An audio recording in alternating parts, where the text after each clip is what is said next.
No vídeo anterior eu tratei de Romanos 1:1 e agora vamos tratar de Romanos 1:2-7. Permitam-me ler o texto para depois eu começar a argumentar em cima dele. Paulo foi separado por Deus, o qual foi por Deus outrora prometido, referência a Cristo, por intermédio dos seus profetas nas Sagradas Escrituras, com respeito a seu filho, o qual, segundo a carne, veio da descendência de Davi, e foi designado Filho de Deus com poder, segundo o Espírito de Santidade, pela ressurreição dos mortos, a saber, Jesus Cristo nosso Senhor, por intermédio de quem viemos a receber graça e apostolado, por amor do seu nome, para a obediência por fé entre todos os gentios, de cujo número sois também vós chamados para serdes de Cristo Jesus. A todos os amados de Deus que estáis em Roma, chamados para serdes santos, graça a vós outros e paz da parte de Deus, nosso Pai, e do Senhor Jesus Cristo. Então eu quero falar sobre o fundamento da mensagem de Paulo, especialmente nos versos 2-5 que nós lemos. À medida que olhamos para esses versos, podemos perceber que a mensagem do apóstolo estava centrada na pessoa de Cristo. Então vejamos a primeira verdade. O Evangelho foi prometido por Deus no Antigo Testamento. O texto fala: o Evangelho foi por Deus outrora prometido por meio dos seus profetas nas Sagradas Escrituras. O Evangelho não era uma coisa nova.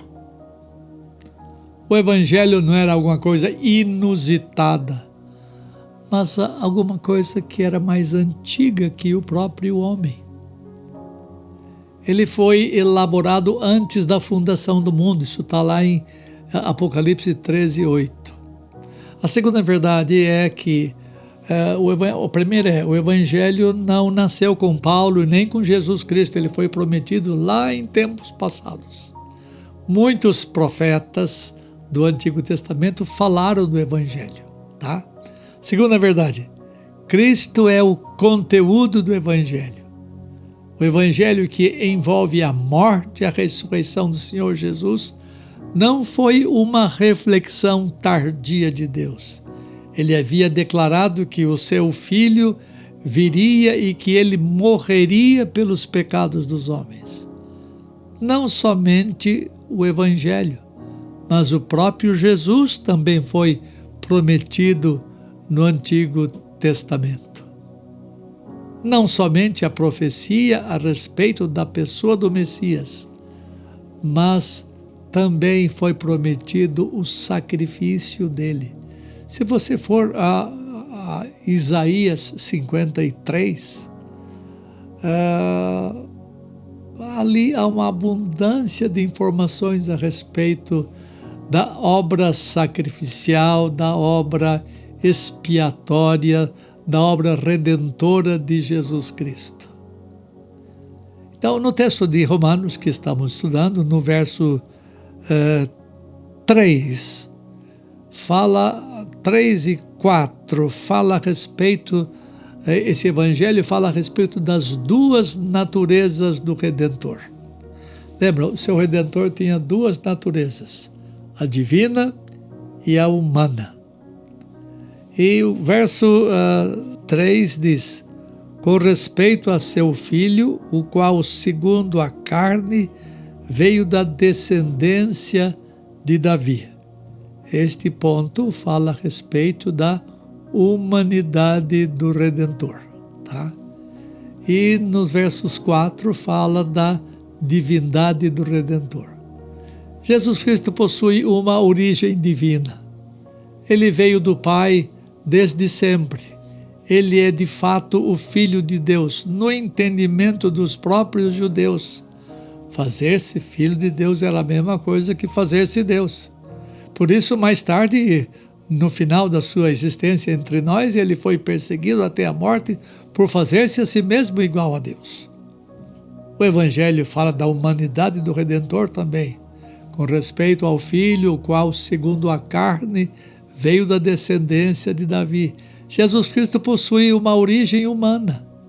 Eu não posso precisar como foi a mecânica da encarnação. É um dos mistérios mais profundos da teologia cristã. Não é predestinação, não é decreto de Deus, mas como é que o Redentor foi ao mesmo tempo uma pessoa com natureza divina e com natureza humana. Deus implantou sobrenaturalmente em Maria, a Virgem, e fez com que ela concebesse sem que houvesse a participação de um sêmen masculino. Isso está em Lucas 1, 33 a 35.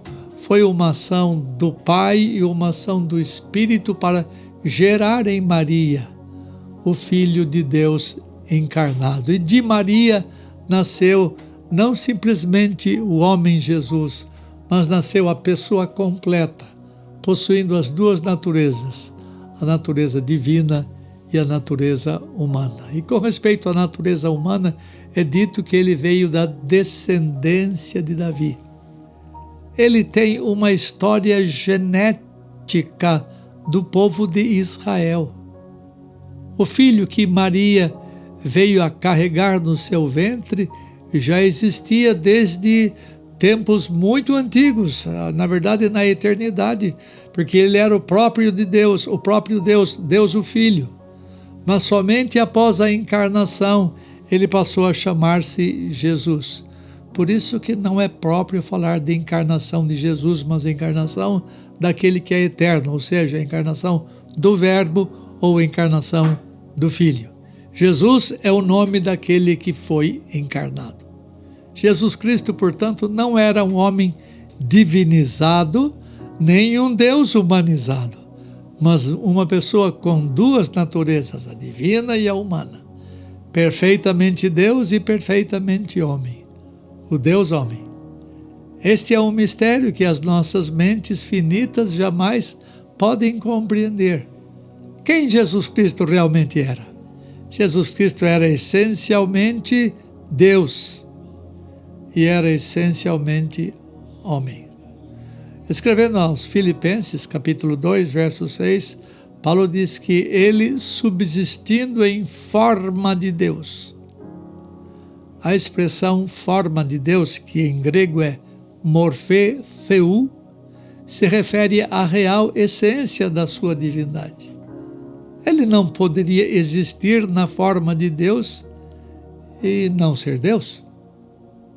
Esse que subsistia em morphé theou, ou forma de Deus, a si mesmo se esvaziou, assumindo a forma de servo, tornando-se em semelhança de homens e reconhecido em figura humana. Aqui Paulo usa a mesma expressão grega, morphé doulo, isto é, forma de servo. Ele se refere à sua real essência humana. Ele não poderia ter a forma de homem sem ser homem. Jesus se tornou um servo, um homem para poder substituir homens. Presta atenção, um anjo não poderia substituir homens. Deus não poderia substituir homens, porque o substituto tem que possuir a mesma natureza dos substituídos. Por isso que o Redentor tinha que ser perfeitamente homem, assumindo a semelhança nossa, a imagem nossa, uma cópia nossa, uma forma nossa. Essa palavra aponta para a totalidade da essência humana. Ele tinha tudo o que você e eu temos, exceto o pecado. Essa palavra morphé doulo, isto é, forma de servo, mostra a forma externa dele. Era um homem real. Algumas pessoas na história da igreja negaram a sua real humanidade, dizendo que Jesus Cristo tinha apenas uma aparência de homem. mas ele não era realmente homem. No tempo de João havia muitos gnósticos que pensavam que a corporeidade de Jesus era um aspecto negativo nele. Por isso negavam que ele havia vindo em carne. O Filho Divino se tornou homem sem, contudo, deixar de ser Deus. Isto que é um mistério que eu não sei explicar. A humanidade de Cristo era vista pelo fato dele possuir um corpo humano e uma alma humana. Ele possuía todos os atributos essenciais da natureza humana. Filipenses 2,8 fala que a si mesmo se humilhou, tornando-se obediente até a morte e morte de cruz. Jesus Cristo não poderia ter morrido na cruz se não fosse verdadeiramente homem. Somente quem possui a corporeidade pode ser crucificado. Um espírito, um anjo, não poderia ser atravessado pelos pregos porque eles são seres imateriais. Jesus Cristo é o Deus homem. E foi o Deus homem que veio até nós. Morfê, Theou, forma de Deus, e Morfê Doulo ou Morfê Anthropou, forma de escravo, de servo e forma de homem. Ele fez isto para que pudesse substituir você. Se ele é o seu Redentor, então você estava lá na cruz quando ele morreu, porque ele morreu por nós e no lugar de nós. Deus abençoe você e faça você conhecer e entender um pouquinho, ao menos, da grande história da redenção, onde o maior mistério é Cristo, Deus e homem. Até o próximo vídeo.